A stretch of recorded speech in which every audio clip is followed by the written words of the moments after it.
A few moments later. Assalamualaikum warahmatullahi wabarakatuh. Hai, kami dari kelas pendidikan biologi D.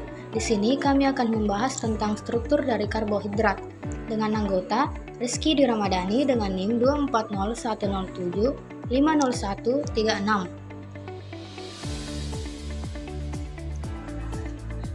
Kemudian ada Nur Fadila dengan NIM 240107502006.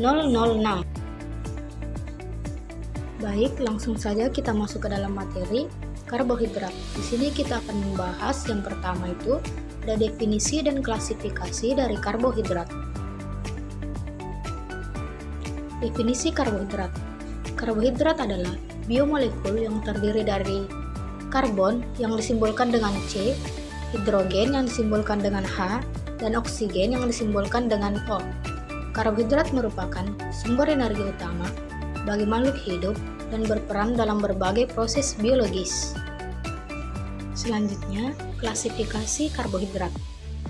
Berdasarkan kompleksitasnya, karbohidrat dibagi menjadi yang pertama itu ada monosakarida, yaitu karbohidrat sederhana yang terdiri dari satu unit gula.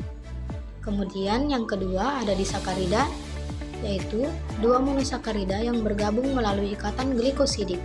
Kemudian yang ketiga ada oligosakarida, terdiri dari 3-10 monosakarida. Yang keempat ada polisakarida, yaitu polimer dari monosakarida yang berperan sebagai cadangan energi dan komponen struktural.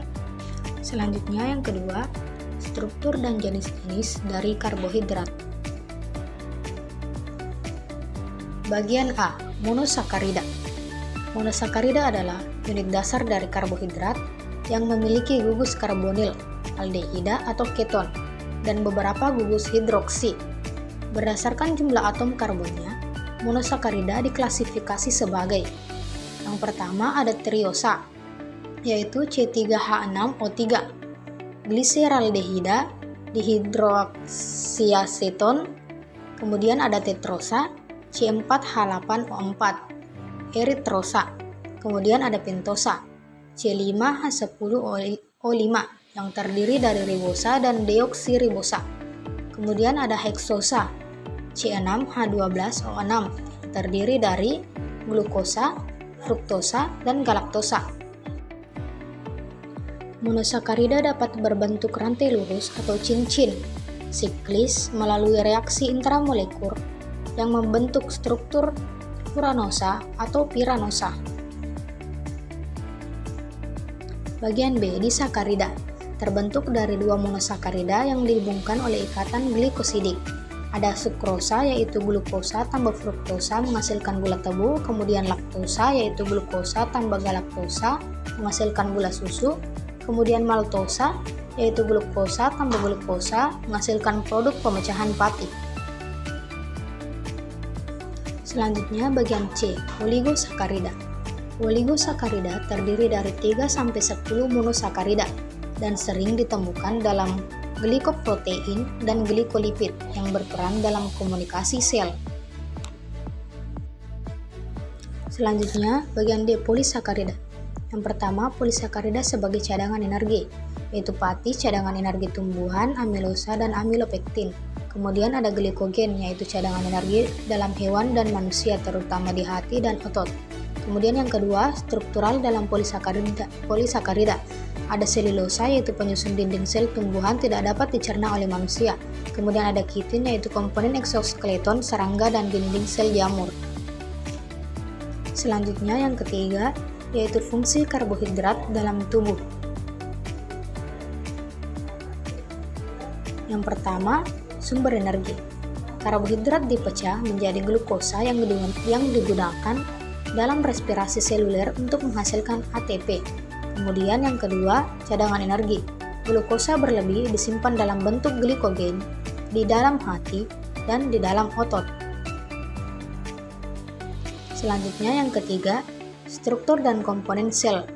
Ada ribosa dan deoksiribosa adalah komponen DNA dan RNA. Kemudian yang keempat, pengatur metabolisme, lemak dan protein. Karbohidrat mencegah pemecahan protein sebagai sumber energi dan membentuk oksidasi lemak. Kemudian yang kelima, fungsi imunologi, yaitu oligosakarida berperan dalam interaksi sel dan sistem kekebalan tubuh. Selanjutnya yaitu nomor 4, metabolisme karbohidrat. Selanjutnya yaitu bagian A, pencernaan dan absorpsi. Karbohidrat dalam makanan dicerna melalui enzim. Yang pertama, amilase saliva memulai pemecahan pati di mulut. Yang kedua, amilase pankreas melanjutkan pemecahan di usus halus.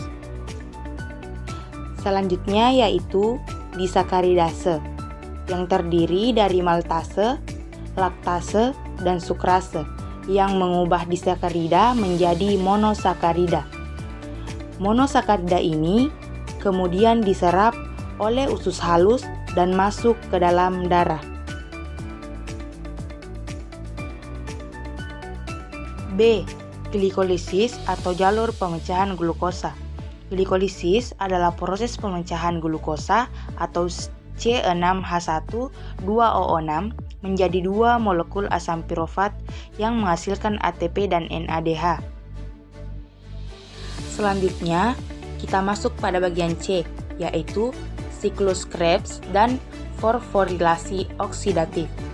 Asam pirofat diubah menjadi asetil CoA, masuk ke siklus Krebs untuk menghasilkan NADH dan FADH2, yang kemudian digunakan dalam rantai transport elektron untuk menghasilkan ATP. Selanjutnya yaitu bagian D, yaitu gluconeogenesis, yang ketika kadar glukosa rendah, hati dapat menghasilkan glukosa dari prekursor non-karbohidrat seperti asam amino dan gliserol. Selanjutnya kita masuk ke bagian E, yaitu glikogenesis dan glikogenolysis. Yang pertama yaitu glikogenesis, yaitu pembentukan glikogen dari glukosa untuk penyimpanan energi. Yang kedua yaitu glikogenolisis, yaitu pemecahan glikogen menjadi glukosa saat tubuh membutuhkan energi.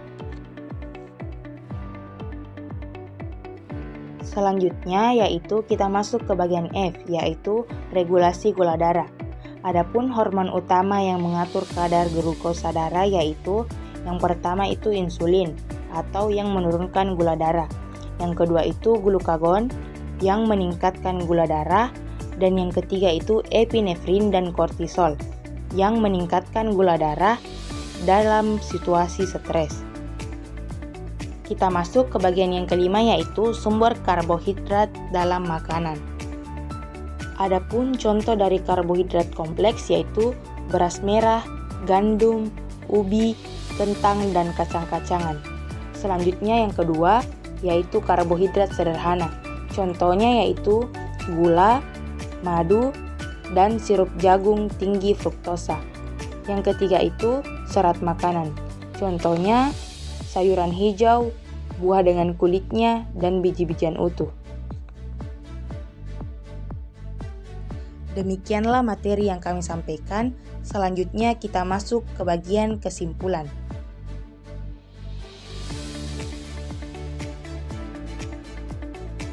Karbohidrat adalah makronutrien yang menyediakan energi utama bagi tubuh. Proses metabolisme karbohidrat sangat kompleks dan dikendalikan oleh berbagai enzim dan hormon. Konsumsi karbohidrat yang seimbang sangat penting untuk menjaga kesehatan dan mencegah gangguan metabolisme seperti diabetes dan obesitas. Baik, sekian materi dari kami. Wassalamualaikum warahmatullahi wabarakatuh.